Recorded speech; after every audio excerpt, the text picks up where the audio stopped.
വീടതിക്രമ കേസിൽ JDS നേതാവ് പ്രജ്വൽ രേവണ്ണയ്ക്ക് ജാമ്യമില്ല. ഈ മാസം 10 വരെ കസ്റ്റഡിയിൽ വിട്ടു. പ്രജ്വൽ രേവണ്ണ ചോദ്യം ചെയ്യലിനോട് സഹകരിക്കുന്നില്ലെന്ന് അന്വേഷണ സംഘം കോടതിയെ അറിയിച്ചു.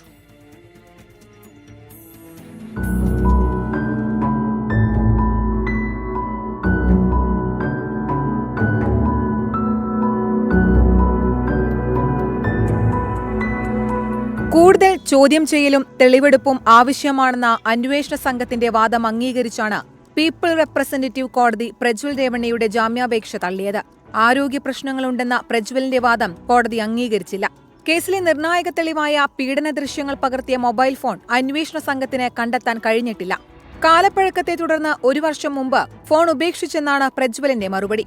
പ്രജ്വൽ ചോദ്യം ചെയ്യലിനോട് സഹകരിക്കാത്തതും അന്വേഷണത്തിന് പ്രതിസന്ധിയാവുകയാണ്. 4 ദിവസം കൂടി കസ്റ്റഡിയിൽ ലഭിച്ച സാഹചര്യത്തിൽ അന്വേഷണ സംഘം കൂടുതൽ ചോദ്യം ചെയ്യലിലേക്ക് കടക്കും. പ്രജ്വലിനെ ഹാസനിലെത്തിച്ച് തെളിവെടുപ്പ് നടത്താനും സാധ്യതയുണ്ട്. അതേസമയം അതിജീവിതയെ തട്ടിക്കൊണ്ടുപോയ കേസിൽ പ്രജ്വലിന്റെ മാതാവ് ഭവാനി രേവണ്ണ ഒളിവിൽ തുടരുകയാണ്.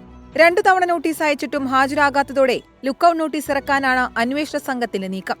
24 ബംഗളൂരു.